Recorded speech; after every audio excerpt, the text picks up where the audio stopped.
So I have the great pleasure of introducing our guest speaker today.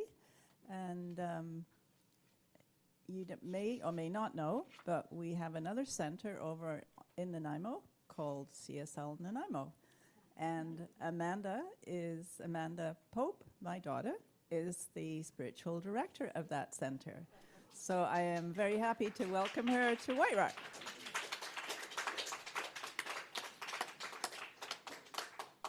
Good morning, everyone.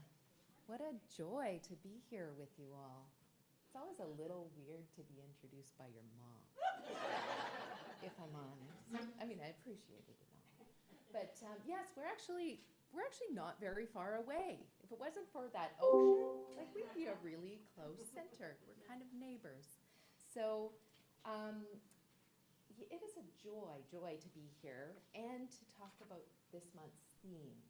So I don't know if you know, but Centers for Spiritual Living, the greater organization, they publish monthly themes. And it's kind of cool because around the world, we have centers that, oh, here I am. I'll stop yelling now. We have centers that follow these themes. So we kind of have this collective message that's happening all over the world, which is, I think, really great. To be honest, though, as a speaker, sometimes I look at the themes and I'm like, I just got nothing, you know, it's just, I'm not feeling it, and they're always great talks, but if it doesn't really align with what's going on for me, I really can't work with it. But this month, I love it.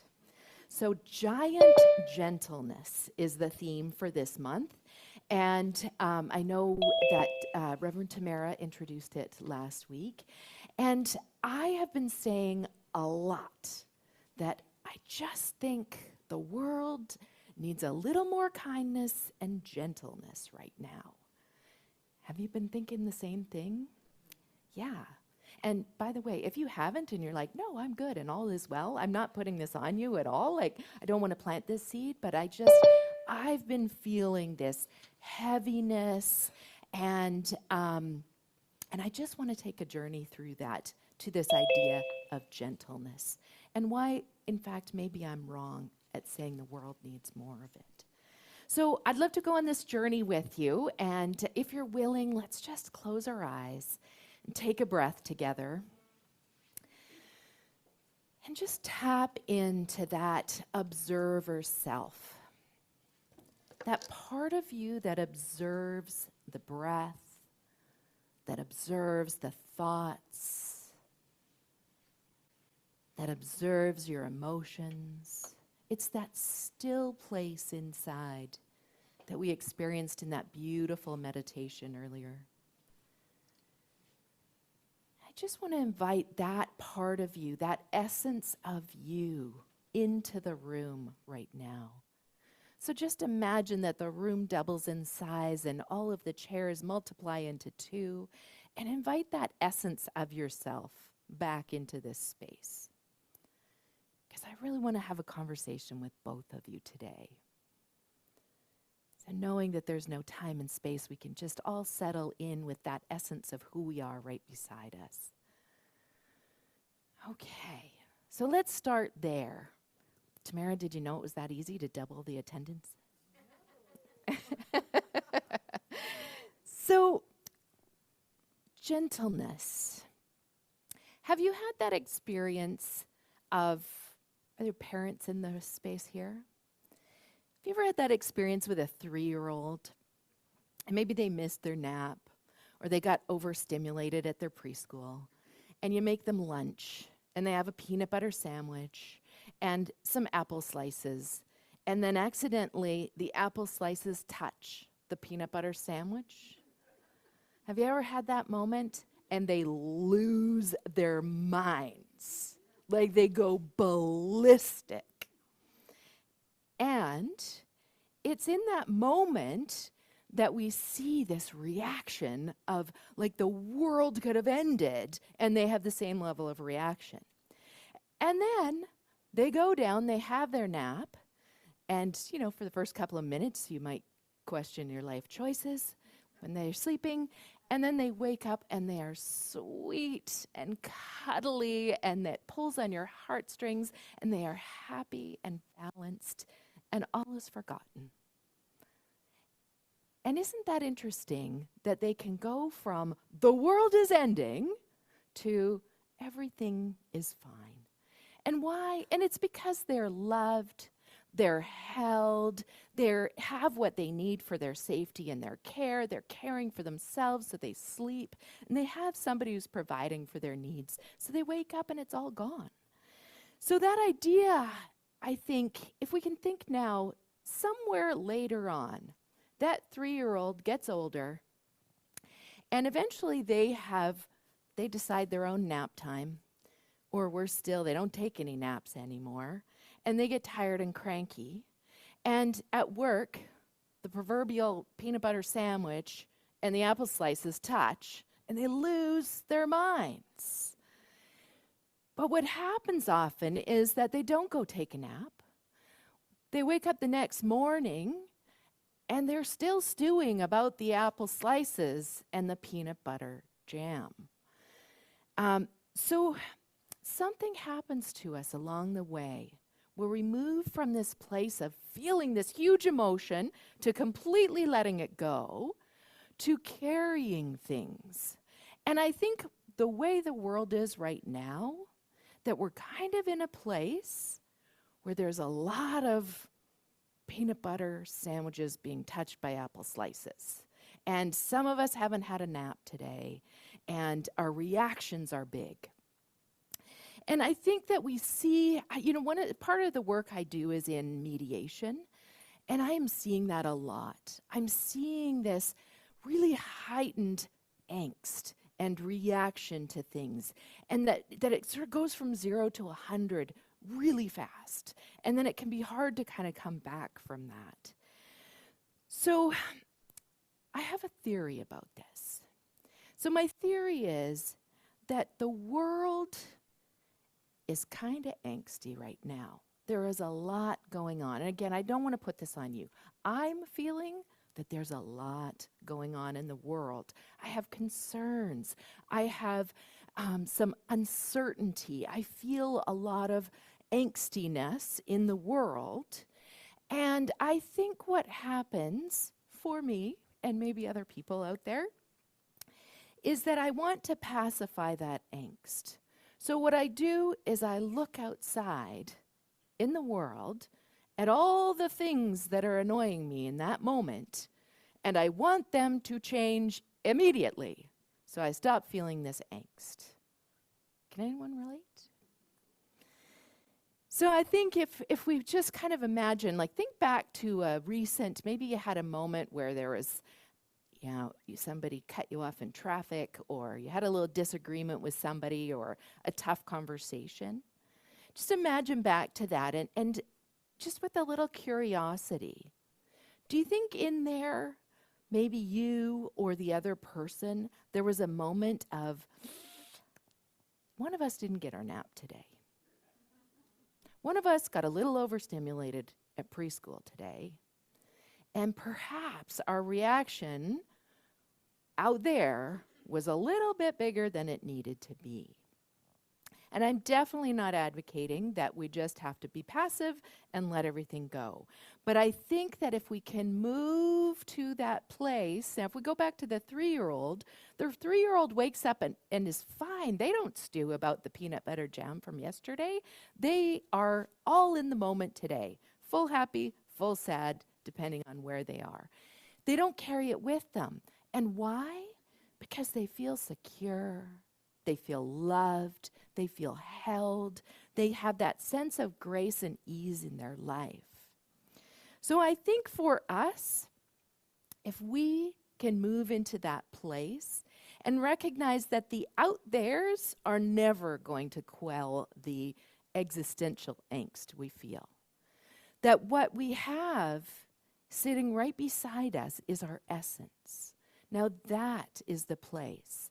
That is the source of all love, of all certainty.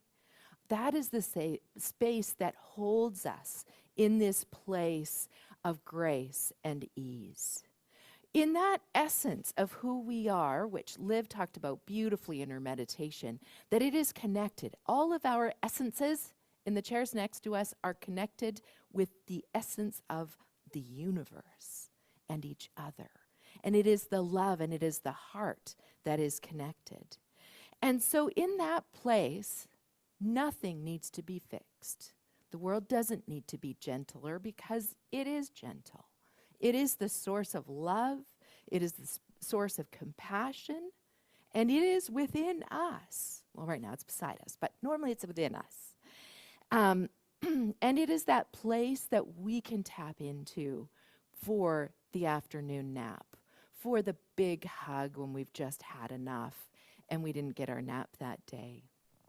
So if we can move our focus on the out there to that needs to change, that guy's got to learn how to drive, to the in here of the am I caring for myself? Am I taking that time to tap into that certainty, that love, that divine essence of love that is within me is actually, I feel love with another person, but it's actually not coming from them. It's coming from within.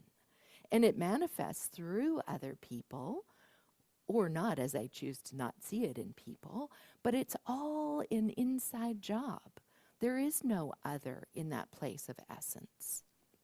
So I think that right now, if we can make that shift, it's the way to move through this angsty time, because there is a lot going on in the world. There is change. And actually, we were just having a conversation yesterday about, even the best change has a turbulence to it. Even when we go, I'm taking on a new job, or I'm in a new relationship, or, I've moved to a new place, there still is this upheaval internally that happens. And through that, again, we have that certainty. We have that unchanging essence within us that is that place that we can lean into and surrender into. But often what happens is our minds take over, and we have these brilliant minds, and they're wonderful things. It's just sometimes they take over in areas where they don't belong. And they take over and they want to find a solution to the angst, so they look around and say, maybe it was what you said to me earlier, and maybe it was when you were driving, and maybe it was, and it's all the out there stuff, when really it's just needing to be held internally and held in that internal, infinite source kind of way. And when we are in that foundation of that centered, grounded, open place, that's when we can connect with others. And I know for myself, I have a tendency to jump into connecting with somebody else or supporting somebody else, but we can't do that from a place of not being grounded and centered. So step one is always that place of taking care of ourselves. And there's this great teacher and author, Parker Palmer, and he says, self-care is never a selfish act. It is simply good stewardship of the only gift I have, the gift I was put on earth to offer to others. So all we have is ourselves, and it is our responsibility to care for ourselves, to make sure we get our nap and we don't get overstimulated, or when we do, that we come back to center and find those avenues within. And so once we've done that, we can open to the world, and that's the gift that we share with the world. So in essence, there is nothing that needs to be fixed. There is no more kindness needed in the world. It's all there. All the gentleness that we need is there. All we need to do is wrap up that ego angsty part of ourselves in a great big hug and say, I've got you. There's no driver out there that needs to change or political system. Right now we can rest in this space of grace within our hearts, and we can rejuvenate, and then we can reconnect with each other. because that idea that the other is love is actually our recognizing our own love and seeing it in the other. And our teacher, Ernest Holmes, said, "Compassion and caring are the ties that bind us together in mutual understanding and in the unified attempt to uncover the divinity in each other. Compassion is the most gentle of all human virtues, for it is the outpouring of the divine givingness through all." So it is that gentleness, our compassion that comes first from our compassion for ourselves, is what we share with each other. And can you imagine for a moment, if you think back to that situation where you maybe had a difficult conversation with somebody or a recent argument, can you think back to that situation and think, what if we just cared for ourselves? We stopped. We took the time for compassion. We were caring for ourselves, which allowed us to care for the other. How would that have gone differently? Would there have perhaps been less escalation in that? Would you have been in that place where you could just show up wholeheartedly, open-heartedly, knowing that nothing out there needs to create the security and the stability that you long for inside of you? So thanks for going on this journey with me of gentleness. And I want to take us into another very easeful, gentle prayer. So if you would close your eyes with me and just imagine that essence of who you are beside you. Imagine that as the source of all love, of all kindness, of all compassion. Imagine that gentle power of that divine and infinite love sitting right there beside you. And knowing that that essence is a part of all essence, all of life's essence. It is the universal power that is the source of all life, and it is your power in all ways. And so now, instead of absorbing that power into you, allow yourself to be absorbed into your own essence. Allow that essence to be the driving force in your life. Allow your mind to surrender into it. And so knowing that that is spirit, that is God, that is love, that is the source of all life, and that right here and right now it is right where you are, and that you can choose in this moment to say yes and surrender into that power, surrender into that peace, and surrender into that grace. And from that place, you can allow yourself to be reminded that compassion is your gift, that your light is within you, that unique spirit that shows up just as you is your gift to the world. And your only job is to care for that spirit, to make sure that all that you have is fully aligned with that essence within, that divine love, that infinite source within you. It is right where you are. And in any moment, you can simply surrender and say yes to it and say, Spirit, you lead right here and right now.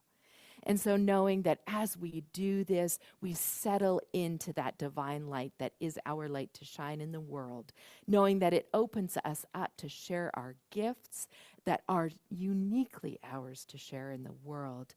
And that as we share our gifts, it opens others up because divine nature calls unto divine nature. And so we invite forth that peace and that power and that love and that essence from each person we interact with, and we dive back into that wellspring within us. So knowing this powerful truth I give such grateful thanks. I am grateful that my good is nowhere beyond me. It is simply within me. And that one deep breath brings me into alignment and awareness with that one. And so I know this is true for each one of us here. And so I release my word into the action of law. I know that it is done in absolute perfection. So I turn from it, I let it be so, and so it is. Thank you.